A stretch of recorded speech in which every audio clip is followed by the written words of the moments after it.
ಶಾಲೆ ಜ್ಞಾನ ದೇಗುಲವಾದಂತಹ ಸರ್ಕಾರಿ ಪ್ರೌಢಶಾಲೆ ಕಾವಡಿಗೆ ಇದೀಗ ಸಿಸಿಟಿವಿಯನ್ನು ಹಸ್ತಾಂತರ ಮಾಡಲಿಕ್ಕಿದ್ದಾರೆ. ಹಾಗೆ ಸಂಸ್ಥೆಗೆ ಸಿಸಿಟಿವಿಯ ಅವಶ್ಯಕತೆ ಖಂಡಿತವಾಗಿಯೂ ಕೂಡ ಇದ್ದೇ ಇದೆ. ಹಾಗಾಗಿ ಈ ಒಂದು ಸುಸಂದರ್ಭದಲ್ಲಿ, ಸವ್ಯಾನದ ಸುಸಂದರ್ಭದಲ್ಲಿ ನಮ್ಮ ಪ್ರಥಮ ಬ್ಯಾಚ್ನ ಎಲ್ಲ ವಿದ್ಯಾರ್ಥಿಗಳು ಕೂಡ ಒಟ್ಟು ಸೇರಿ ಇದೀಗ ಸಿಸಿಟಿವಿಯನ್ನು ಹಸ್ತಾಂತರ ಮಾಡಲಿಕ್ಕಿದ್ದಾರೆ. ಎಲ್ಲರೂ ಕೂಡ ವೇದಿಕೆ ಮೇಲೆ ಆಗಮಿಸಬೇಕು. ಈ ಸುಂದರ ಕ್ಷಣಕ್ಕೆ ಎಲ್ಲ ವಿದ್ಯಾರ್ಥಿಗಳು ಕೂಡ ಸಾಕ್ಷಿ ಆಗಬೇಕು ಅಂತ ತಮ್ಮಲ್ಲಿ ವಿನ್ನಪಿಸಿಕೊಳ್ತಾ ಇದ್ದಾರೆ. ಸುಮಾರು 25 ವರ್ಷಗಳ ನಂತರ ಎಲ್ಲರೂ ಮತ್ತೊಮ್ಮೆ ಸೇರುವುದು ಅಂತ ಹೇಳಿದ್ರೆ ಅದರ ಖುಷಿಯೇ ಬೇರೆ, ಸಂತೋಷವೇ ಬೇರೆ.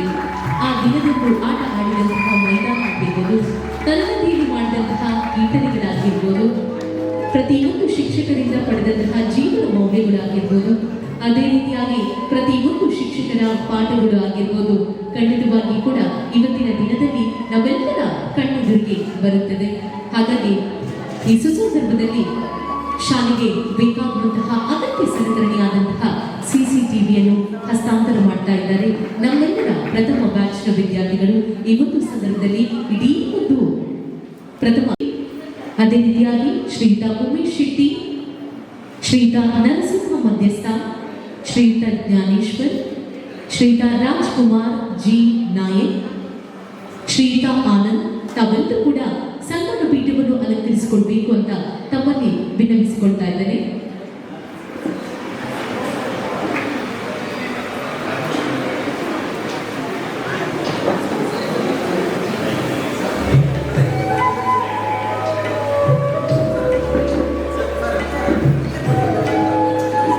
ಶ್ರೀಯುತ ಬಾಬು ಶೆಟ್ಟಿ ಮೊದಲನೇದಾಗಿ ಶಿಕ್ಷಕರನ್ನು ಸನ್ಮಾನಿಸ್ತಾ ಇದ್ದೇವೆ. ತದನಂತರದಲ್ಲಿ ಶಿಕ್ಷಕಿಯರನ್ನು ಕೂಡ ನಾವು ಸನ್ಮಾನಿಸ್ತಾ ಇದ್ದೇವೆ. ಶ್ರೀಯುತ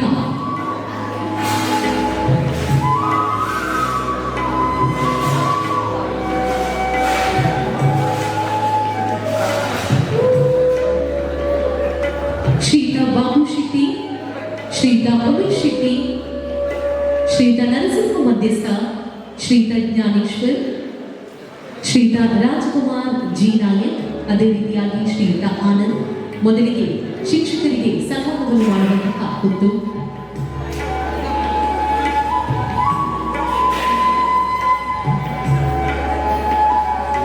ಅಚ್ಚುಮೆಚ್ಚಿನ ವಿದ್ಯಾರ್ಥಿಗಳು ಅಂತ ಹೇಳಿದ್ರೆ ಅದು ತಮ್ಮ ಪ್ರಥಮ ಬ್ಯಾಚ್ನ ವಿದ್ಯಾರ್ಥಿಗಳು. ಯಾಕಂತ ಹೇಳಿದ್ರೆ ಎಲ್ಲರಿಗೂ ಕೂಡ ಅವರ ನೆನಪು ಅನ್ನುವಂಥದ್ದು ಹೋಗುವುದೇ ಇಲ್ಲ.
ಈ ಒಂದು ಸರಳ ಸುಂದರ ವೇದಿಕೆಯ ಅಧ್ಯಕ್ಷರೇ ಹಾಗೂ ನಮ್ಮೆಲ್ಲ ಸಹೋದ್ಯೋಗಿ ಮಿತ್ರರೇ ಹಾಗೂ ನನ್ನ ಪ್ರತಾಪ ಮುಖ್ಯೋಪಾಧ್ಯಾಯರಾದ ಜ್ಞಾನೇಶ್ವರ್ ಸರ್ ಅವರೇ ಹಾಗೆ ನನ್ನೆಲ್ಲ 25 ವರ್ಷದ ಹಿಂದಿನ ಆತ್ಮೀಯ ವಿದ್ಯಾರ್ಥಿಗಳೇ, ಒಂದರ್ಥದಲ್ಲಿ ನೀವೆಲ್ಲ ವಿದ್ಯಾರ್ಥಿಗಳನ್ನಕ್ಕಿಂತ ಮುಂದೆ ನಮ್ಮ ವೃತ್ತಿ ಜೀವನವನ್ನು ಸಾಗಿಸಲು ಸಾಕಷ್ಟು ಸಲಹೆ ಸೂಚನೆಗಳನ್ನು ಕೊಟ್ಟಂಥ ಮಾರ್ಗದರ್ಶಕರು ಅಂಥೇಳಿ ತಪ್ಪಿಲ್ಲ. ಯಾಕೆಂದರೆ 28 ವರ್ಷಗಳ ಶಿಕ್ಷಕ ವೃತ್ತಿಯನ್ನು ಸಾಗಿಸಬೇಕಾದ್ರೆ ವಿದ್ಯಾರ್ಥಿಗಳ ಮಾರ್ಗದರ್ಶನ, ಅನಿಸಿಕೆಗಳು, ನಡೆದುಕೊಂಡ ರೀತಿ ಇತ್ಯಾದಿಗಳ ಮೇಲೆ ನಮ್ಮ ವೃತ್ತಿ ಜೀವನ ರೂಪುಗೊಳ್ಳಲು ನಾನು 7/6/1997 ಇಸ್ವಿ ಶನಿವಾರ ದಿನ ಸರ್ಕಾರದಿಂದ ಪ್ರಪ್ರಥಮವಾಗಿ ನೇಮಕಾತಿಗೊಂಡು, ಅಂದರೆ ಈ ಸಂಸ್ಥೆಗೆ ಸರ್ಕಾರದಿಂದ ನೇಮಕಾತಿಗೊಂಡಂಥ ಪ್ರಥಮ ಶಿಕ್ಷಕ ಹಾಗೂ ಈ ಬ್ಯಾಚಿನ ವಿದ್ಯಾರ್ಥಿಗಳಿಗೆ ಜೂನ್ 1ರಂದು ಶಾಲೆ ಪ್ರಾರಂಭವಾದರೆ ನಾನು ಜೂನ್ 7ನೇ ತಾರೀಕಿಗೆ ನೇಮಕಾತಿಗೊಳ್ತೇನೆ. ಸಂಪೂರ್ಣ ಒಂದು 6 ದಿನ ಬಿಟ್ಟರೆ ಸಂಪೂರ್ಣವಾಗಿ 3 ವರ್ಷಗಳ ಕಾಲ ತಮಗೆ ಶಿಕ್ಷಕ ವೃತ್ತಿಯನ್ನು ನಾನು ಕೈಗೊಂಡಿದ್ದೇನೆ ಹೇಳ್ತಾ, ಆ ದಿನಗಳು ನಮಗೆ ಸವಾಲುಗಳಿದ್ದು ನಮ್ಮ ಸಂಸ್ಥೆ ಸ್ಥಳೀಯ ಪ್ರಾಥಮಿಕ ಶಾಲೆಯಲ್ಲಿ ನಡೆಯುತ್ತಿತ್ತು. ಆದರೂ ನಾನು ಇನ್ನೊಬ್ಬ ವ್ಯಕ್ತಿಯನ್ನು ನೆನೆಸಿಕೊಳ್ಳಲೇಬೇಕು. ಅಂದಿನ ಪ್ರಾಥಮಿಕ ಶಾಲೆಯ ಮುಖ್ಯೋಪಾಧ್ಯಾಯರಾದ ಜಯರಾಮ್ ಶೆಟ್ಟರು ಕೊಟ್ಟಂಥ ಒಂದು ಸಹಕಾರ ಉಂಟಲ್ಲ, ಅದು ಮುಂದೆ ನಾನು ಬೇರೆ ಬೇರೆ ಶಾಲೆಗೆ ಹೋದಾಗ ಪ್ರೈಮರಿ ಒಟ್ಟಿಗೆ ಇದನ್ನು ಅಂಥ ಒಂದು ಸಹಕಾರ ಸಿಗಲಿಲ್ಲ. ಜಯರಾಮ್ ಶೆಟ್ಟರು ಈ ಹೈಸ್ಕೂಲು ಸಹ ಬೇರೆ ಅಲ್ಲ, ಪ್ರೈಮರಿ ಬೇರೆ ಅಲ್ಲ ಅನ್ನುವ ರೀತಿಯಲ್ಲಿ 2 ಸಂಸ್ಥೆಗಳಿಗೆ ಅವರ ತಮ್ಮ ಸಹಾಯವನ್ನು ಕೊಡ್ತಾ ಇದ್ದರು. ಯಾಕೆಂದರೆ ಈ ಸಂದರ್ಭದಲ್ಲಿ ಅವರು ನಾವು ನೆನೆಸಿಕೊಳ್ಳದೇ ಇದ್ದರೆ ಅವರು ಈ ದಿನ ನಮ್ಮೊಂದಿಗಿಲ್ಲ. ಹಾಗೆ ವಿದ್ಯಾರ್ಥಿಗಳ ತಮ್ಮ ಅನಿಸಿಕೆಗಳನ್ನು ಹೇಳಿದರು. ಬಹುಶಃ ನಾನು ವಿದ್ಯಾರ್ಥಿಗಳಿಗೆ ಆ ದಿನಗಳಲ್ಲಿ ಸಾಕಷ್ಟು ಹೊಡಿತಾ ಇದ್ದ, ಹೌದು, ಅದು ನನ್ನ ದೌರ್ಬಲ್ಯ ಇರ್ಬೋದು. ಬಹುಶಃ ನಾನು ನನ್ನ ಮಕ್ಕಳಿಗೆ ಅದೇ ರೀತಿ ಹೊಡೆದಿದ್ದೆ. ಆದರೆ ನನ್ನ ದೊಡ್ಡ ಮಗ ಅವನ ಬೆಡ್ರೂಮಲ್ಲಿ ಆರ್ಟ್ ಮಾಡಿ ಒಂದು ಬರ್ದಾಕಿದೆ, ಹಿಟ್ಲರ್ ಅಂತ ಬರೆದಿದೆ. ನನಗೆ ಮತ್ತೆ ಗೊತ್ತಾಯ್ತು, ಇವ ಹಿಟ್ಲರ್ ಅಂತ ಯಾಕೆ ಬರ್ದ, ಯಾರಿಗೆ ಬರ್ದ ಅಂತ. ಆಮೇಲೆ ನನಗೆ ಅವನು ಇನ್ನೂ ಹೇಳಲಿಲ್ಲ, ಬರ್ದದ್ದು ನನಗೆ ಗೊತ್ತಾಯಿತು. ಯಾಕೆಂದರೆ ಅವನಿಗೂ ನಾನು ಸಾಕಷ್ಟು ಹೊಡೆದಿದ್ದೆ. ಇವತ್ತು ಅವ್ನು ಬೆಡ್ರೂಮಲ್ಲಿ ಬಹಳ ಆರ್ಟ್ ಮಾಡಿ ಬರೆದಿದ್ದಾರೆ. ಹಾಗೆ ಬಹುಶಃ ನಾವು ಹೊಡೆದೇ ಇರಬಹುದು. ನನ್ನ ವಿದ್ಯಾರ್ಥಿಗಳು ಹೊಡೆದ್ರೆ ಬಹುಶಃ ದೇವರ ಪೂಜೆ ಮಾಡುವಾಗ ನಾವು ಹೇಗೆ ದೇವರಿಗೆ ಹೂವನ್ನು ಇಡ್ತಿದ್ದೇವೋ, ಬಹುಶಃ ನಮ್ಮ ಪೆಟ್ಟುಗಳು ಹೂವಿನ ರೂಪದಲ್ಲಿ ಅದನ್ನು ನೀವು ಸ್ವೀಕಾರ ಮಾಡಿದ್ದೀರಿ ಅಂತ ನಾನು ಇಲ್ಲಿ ಹೇಳ್ತೇನೆ. ಯಾಕೆಂದರೆ ಬಹುಶಃ ಈ 28 ವರ್ಷದಲ್ಲಿ ನಾನು ವಿದ್ಯಾರ್ಥಿಗಳಿಗೆ ಖಂಡಿತ ಹೊಡೆದಿದ್ದೆ, ಬೈದಿದೆ, ಸಾಕಷ್ಟು ಬುದ್ಧಿವಾದ ಹೇಳಿದೆ. ಒಂದು ಸಿಂಗಲ್ ಕಂಪ್ಲೇಂಟ್ ಆಗಲಿಲ್ಲ. ಬಹುಶಃ ನೀವು ಕಂಪ್ಲೇಂಟ್ ಮಾಡಿ ನಾನು ಶಿಕ್ಷೆ ಕೊಟ್ಟಿದ್ದೆ, ನಾನು ಹೊಡೆದು ಬಿಡ್ತಿದ್ದೇನು. ಇವತ್ತು ನಾನು ಹೊಡಿತಾ ಇದ್ದೇನೆ. ಬಹುಶಃ ಇವತ್ತು ಹೋದಂಥ ನಾನು ಸರ್ವಿಸ್ ಮಾಡ್ತಾ ಇರುವಂಥ ಶಾಲೆ ಮಂಗಳೂರಿಂದ ಸುಮಾರು 17 ಕಿಲೋಮೀಟರ್ ದೂರದಲ್ಲಿದೆ.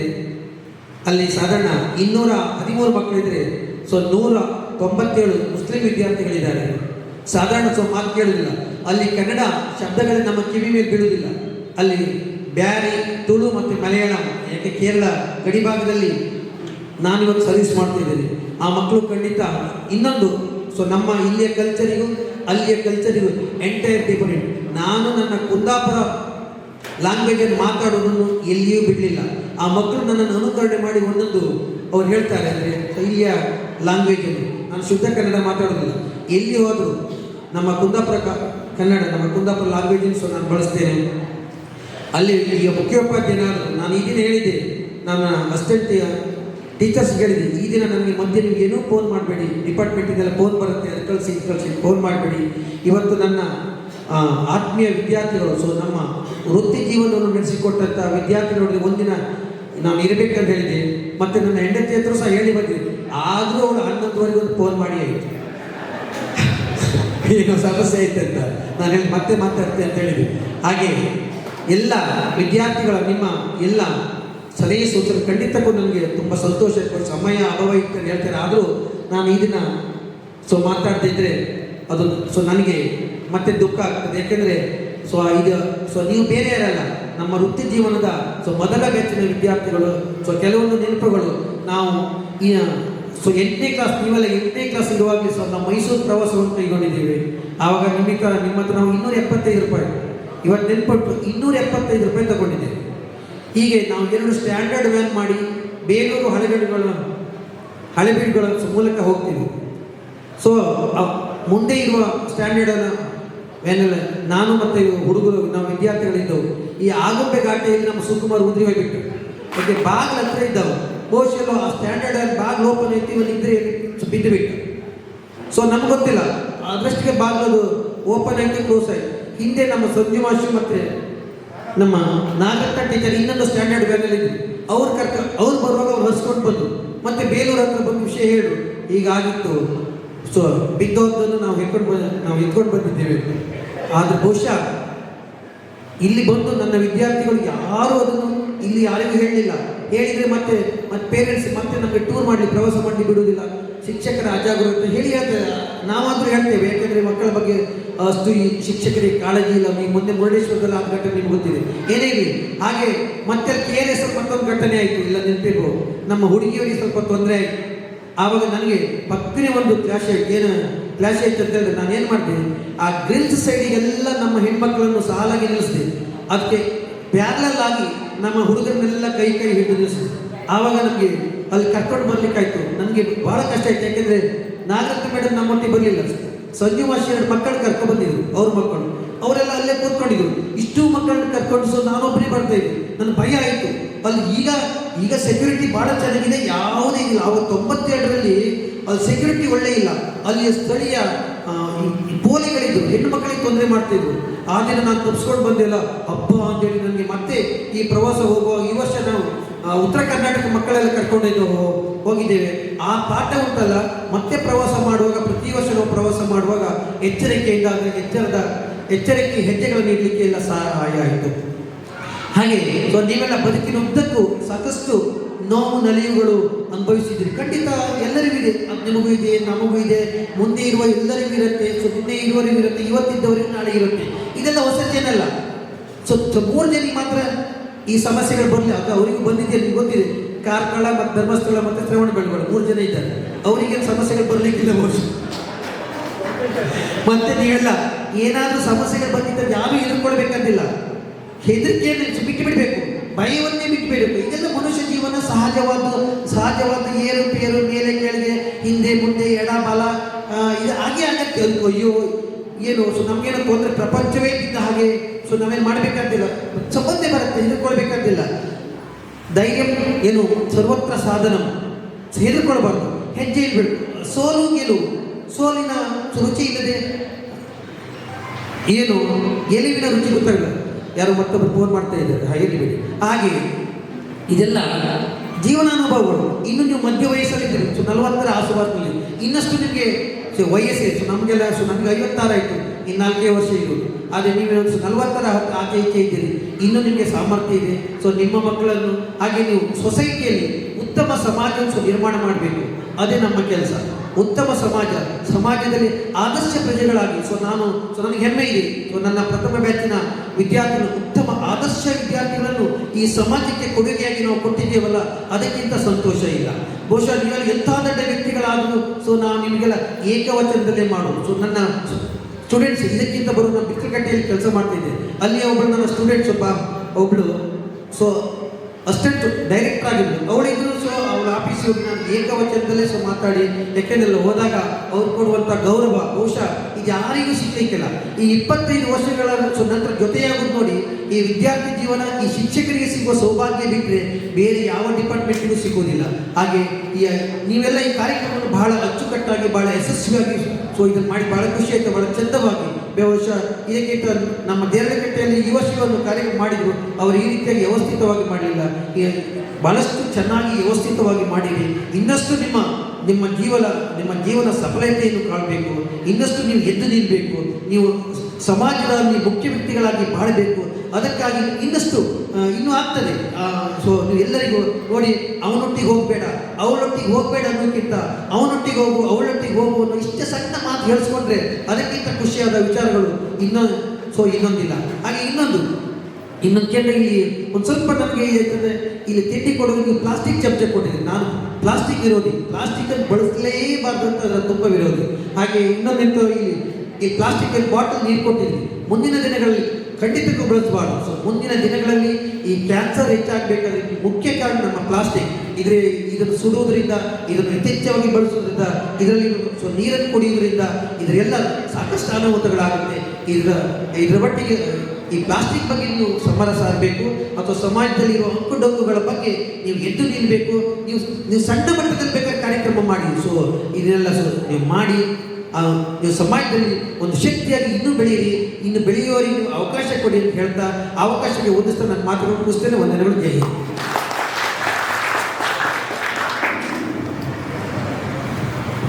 ನನ್ನ ಅನಿಸಿಕೆಗಳನ್ನು ವ್ಯಕ್ತಪಡಿಸಲಿಕ್ಕಿದೆ.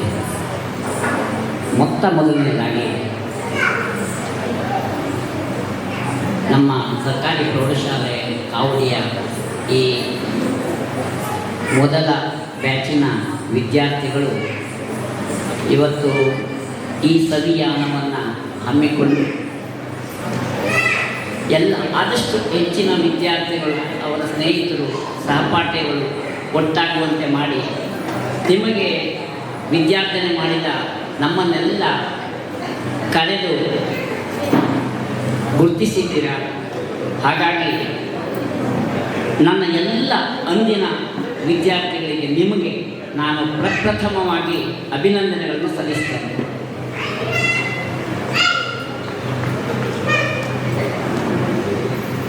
ನಾನು ಕೆಲವಾರು ಶಾಲೆಗಳಲ್ಲಿ ಅಧ್ಯಾಪನ ವೃತ್ತಿಯನ್ನು ಕೈಗೊಂಡಿದ್ದೆ.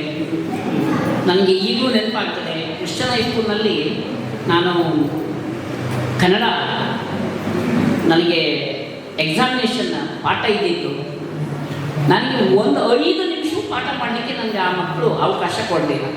ಹರಿಶ್ಚಂದ್ರ ಕಾವ್ಯದ ಒಂದು ಇದನ್ನು ತಗೊಂಡಿದ್ದೆ.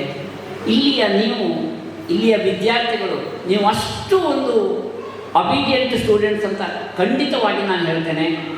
ನಿಮ್ಮನ್ನು ಕೊಟ್ಟ ನಿಮ್ಮ ತಂದೆ ತಾಯಿಗಳಿಗೆ ನಾನು ಅಭಿನಂದನೆಗಳನ್ನು ಈ ಸಂದರ್ಭದಲ್ಲಿ ಸಲ್ಲಿಸ್ತೇನೆ.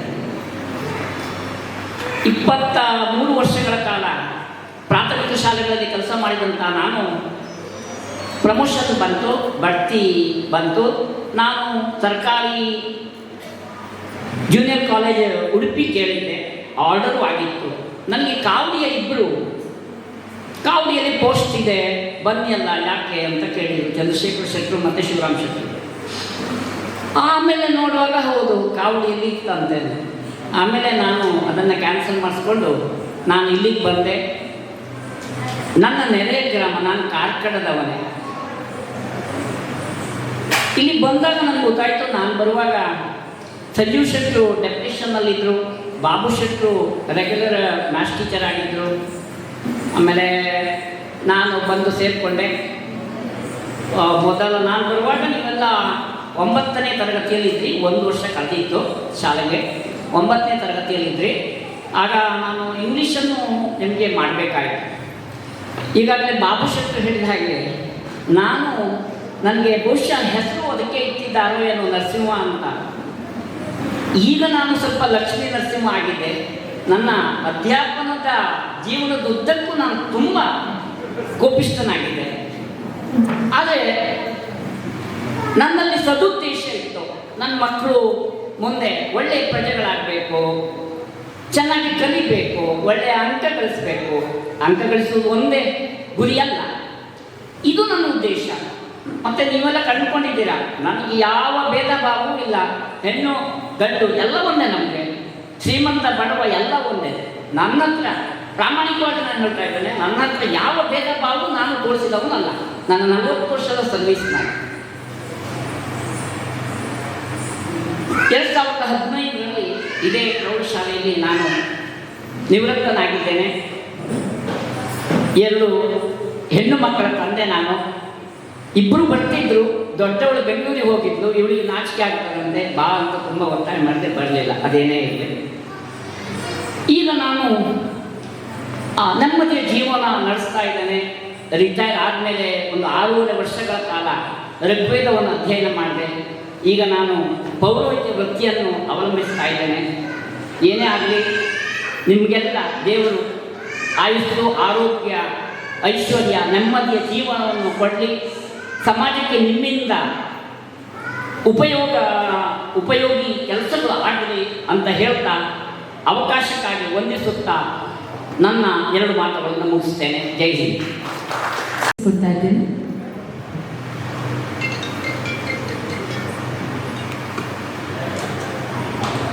ಸವಿಯಾನ ಸರಿದ ದಾರ ಕಾರ್ಯಕ್ರಮದ ಅಧ್ಯಕ್ಷತೆ ವಹಿಸಿಕೊಂಡಿರ್ತಕ್ಕಂಥ ಶ್ರೀಮತಿ ಜಯಶ್ರೀ ಮೇಡಮ್ ಅವರೇ,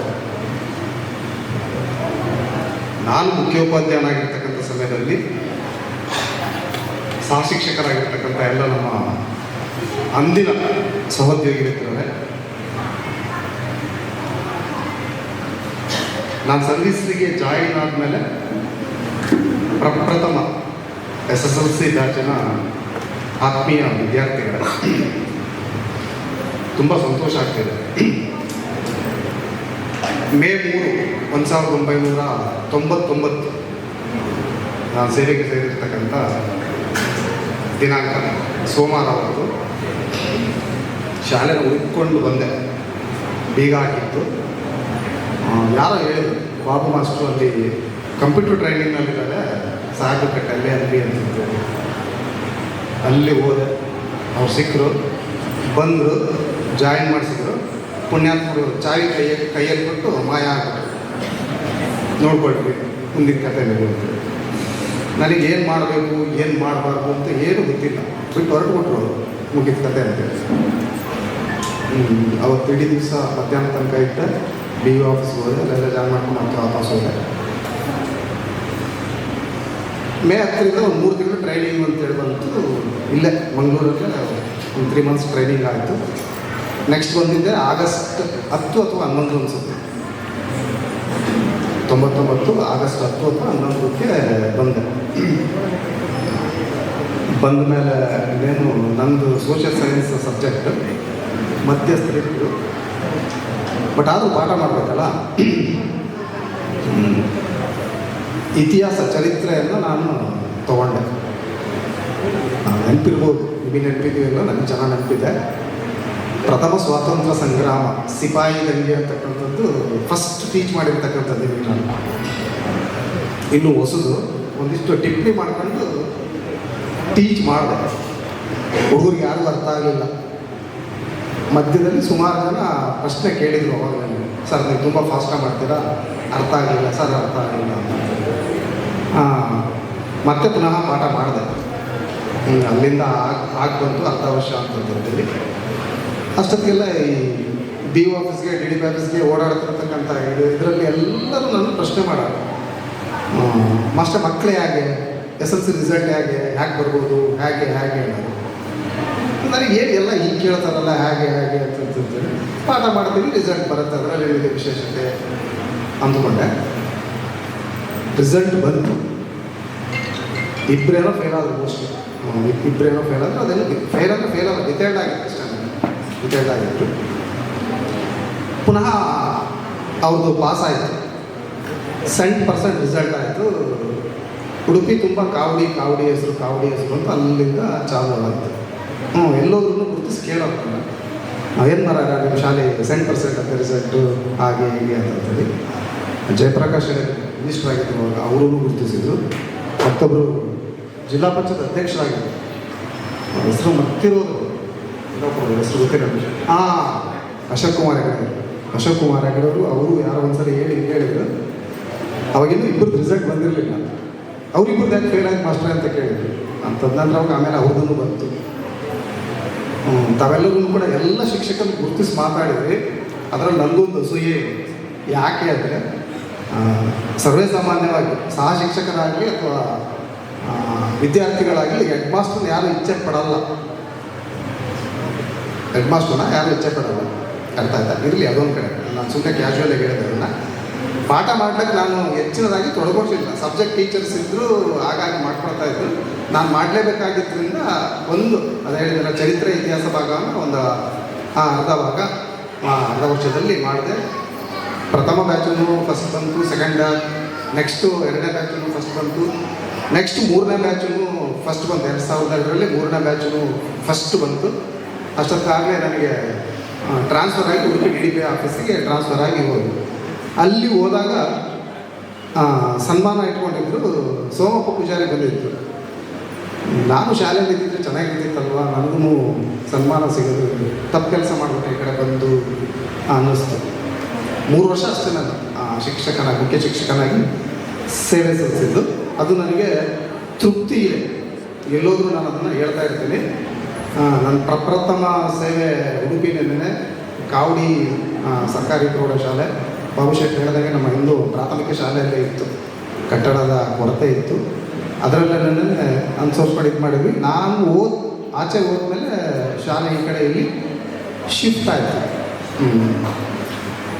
ಶಿಕ್ಷಕರನ್ನ ಎಲ್ಲರನ್ನೂ ತಾವು ಗುರುತಿಸಿ ಸನ್ಮಾನ ಮಾಡಿದ್ದೀರಾ. ಶಿಕ್ಷಕರಿಗೆ ಒಂದು ನೈತಿಕತೆ ಇರಬೇಕು. ಒಂದು ಪುಟ್ಟದಾದ ಕಥೆ ಹೇಳಿ ನಾನು ಇದನ್ನ ಮಾತುಗಳನ್ನು ಮುಗಿಸ್ಬಿಡ್ತೇನೆ. ಬಹುಶಃ ನೀವು ಯಾರು ಇನ್ನೂ ಹುಟ್ಟಿರಲಿಲ್ಲ ಅನ್ಸುತ್ತೆ. ನಮ್ಮ ಸಮಕಾಲದಲ್ಲಿ ಸುಮಾರು 62ನೇ ಸಾಲಿನಲ್ಲಿ ಸೊಸೈಟಿಯಲ್ಲಿ ಅಕ್ಕಿ ಕೊಡ್ತಾ ಇದ್ದಾರೆ. ನಮಗೆಲ್ಲ ಗೊತ್ತಿದೆಯಲ್ಲ ಗೊತ್ತಿಲ್ಲ. ಸೊಸೈಟಿಯಲ್ಲಿ ಅದು ಅಕ್ಕಿ ಭಾಳ ಪೌಷ್ಟಿಕದಾಯವಾಗಿರ್ತಕ್ಕಂಥ ಅಕ್ಕಿ. ಒಬ್ಬರು ನಿವೃತ್ತ ಶಿಕ್ಷಕರಿದ್ದರು. ಆ ಅಕ್ಕಿನ ಅದನ್ನು ಒಂದು ಜಿಲ್ಲೆಯಿಂದ ಮತ್ತೊಂದು ಜಿಲ್ಲೆಗೆ ತಗೊಂಡು ಹೋದರೆ ಅಕ್ಷಮ್ಯ ಅಪರಾಧ. ಅವಾಗ ಯಾರೋ ಅಕ್ಕಿ ಬೇಕಾಗುತ್ತೆ, ಅವ್ರು ಮಾಸ್ಟ್ರಿಗೆ, ನಿವೃತ್ತ ಮುಖ್ಯ ಶಿಕ್ಷಕರು ಮಾಸ್ಟ್ರಿಗೆ ಒಂದು ಇದು ಬರುತ್ತೆ, ಅಕ್ಕಿ ಬೇಕು ಅಂತೇಳಿ ಅವ್ರೇನು ಮಾಡ್ತಾರೆ, ತನ್ನ ಮೊಮ್ಮಗನೊಂದಿಗೆ ಅಕ್ಕಿನ ತಗೊಂಡು ಪಕ್ಕದ ಇದಕ್ಕೆ ಹೋಗ್ತಾರೆ. ಈ ಕಳತನ ಮಾಡ್ಬೇಕಾದ್ರೆ ಹೇಗಿರುತ್ತೆ ಅಂತ ನಿಮಗೆ ಸ್ವಲ್ಪ ಊಹೆ ಮಾಡಿಕೊಂಡು, ಅಕ್ಕಿನ ಪಿಲ್ಲೋ ಇರುತ್ತಲ್ಲ, ಪಿಲ್ಲೋ ಒಳಗೆ ಅಕ್ಕಿ ಹಾಕ್ಕೊಂಡು ಅದರ ಆಚೆ ಈಚೆ ಎಲ್ಲ ಬಟ್ಟೆ ಇಟ್ಕೊಂಡು ಅಕ್ಕಿನ ಇಟ್ಕೊಂಡು ರೈಲ್ವೆ ಸ್ಟೇಷನ್ ಹತ್ತಿ ದಾಟ್ಕೊಂಡು ಹೊರಟು. ಭಯ ಕಾಡ್ತಾ ಇತ್ತು ಯಾರಾದರೂ ನೋಡಿದ್ರೆ. ಅಂದರೆ ಹೇಳಿದ್ನಲ್ಲ, ಅಕ್ಕಿನ ಒಂದು ಜಿಲ್ಲೆಯಿಂದ ಮತ್ತೊಂದು ಜಿಲ್ಲೆಗೆ ಸಾಗಿಸ್ತಕ್ಕಂಥದ್ದು ಅಕ್ಷಮ್ಯ ಅಪರಾಧ. ರೈಲ್ವೆ ಸ್ಟೇಷನ್ ದಾಟಿ ಆಚೆ ಹೋದ್ರು ಧೈರ್ಯ ಬಂತು, ಇನ್ನೇನು ಗಡಿ ದಾಟಿದ್ಮೇಲೆ ತೊಂದರೆ ಇಲ್ಲ ಬಿಡಿ ಅಂತಂತಂದೇಳಿ. ನಾನು ಇದನ್ನು ನೈತಿಕತೆಗೆ ಅನುಸಾರವಾಗಿ ಹೇಳ್ತಾ ಇದ್ದೀನಿ, ಗಮನ ಇಟ್ಟು ಕೇಳಿ ಚೂರು. ಆಚೆ ಹೋದ್ಮೇಲೆ ಹಿಂದ್ಗಡೆಯಿಂದ ಯಾರೋ ಬಂದು ಹೆಗ್ಲ ಮೇಲೆ ಕೈ ಹಾಕ್ದಂಗಾತು. ಅರ್ಧ ಪ್ರಾಣ ಹೊರಟೋಯ್ತು. ಅವರು ಶಿಕ್ಷಕರು ತಿರುಗಿ ನೋಡ್ತಾರೆ, ಪೊಲೀಸ್. ಅವ್ರಿಗೆ ಗೊತ್ತಾಗುತ್ತೆ ನಾನು ಅಕ್ಕಿ ತೊಗೊಂಬಂದ್ರು, ಪೊಲೀಸರಿಗೆ ಗೊತ್ತಾಗಿದೆ, ಆದ್ದರಿಂದ ನಾನು ಕರ್ಕೊಂಡು ಹೋಗಿ ಬಂದಿದ್ದಾರೆ ಅಂತೇಳಿ. ತಪ್ಪು ಮಾಡಿದಾರೆ ಹೆಂಗಿರ್ತದೆ ಗೊತ್ತಿರ್ತಿತ್ತಲ್ಲ, ಅಪರಾಧಿಸ್ತಾನ ಅಂತೇಳಿ ಭಾಳ ದೈನಂದಿನ ಬೇಡ್ಕೊಳ್ತಾರೆ. ಸರ್ ತಪ್ಪಾಗಿದೆ ಸರ್, ಬಿಟ್ಬಿಡಿ ಸರ್, ಇನ್ನೂ ಸರಿ ಮಾಡೋದಿಲ್ಲ, ದಯಮಾಡಿ ತಪ್ಪಾಗಿದೆ ಸರ್, ಬಿಟ್ಬಿಡಿ ಸರ್ ಅಂತ ತುಂಬ ರಿಕ್ವೆಸ್ಟ್ ಮಾಡ್ಕೊಳ್ತಾರೆ. ಬಿಡಲ್ಲ ಅಂಶ. ಸಾಹೇಬರು ಕರೀತಿದ್ದಾರೆ ಬನ್ನಿ ಅಂತೇಳಿ ಕರ್ಕೊಂಡು ಹೋಗ್ತಾರೆ. ಕಳ್ತನ ಮಾಡೋದರ ಸ್ಥಿತಿ ಆಗಿರ್ತಿತ್ತು ಗೊತ್ತಲ್ಲ ನಿಮಗೆ. ಕರ್ಕೊಂಡು ಹೋಗ್ತಾರೆ. ಕರ್ಕೊಂಡು ಹೋದ್ಮೇಲೆ ಸ್ಟೇಷನಿಗೆ ಕರ್ಕೊಂಡು ಹೋದ್ಮೇಲೆ ಸಾಹೇಬರು ಪೇಪರ್ ಓದ್ಕೊಂಡು ಕೂತಿರ್ತಾರೆ. ಅಪರಾಧಿ ಮನೋಭಾವದಿಂದ ಕೈ ಮುಕ್ಕೊಂಡು ನಿಂತ್ಕೊಳ್ತಾರೆ. ಸಾಹೇಬರು ಪೇಪರ್ ಮಡಚಿಟ್ಟು ಹತ್ರ ಬಂದು ನಿಂತ್ಕೊಳ್ತಾರೆ.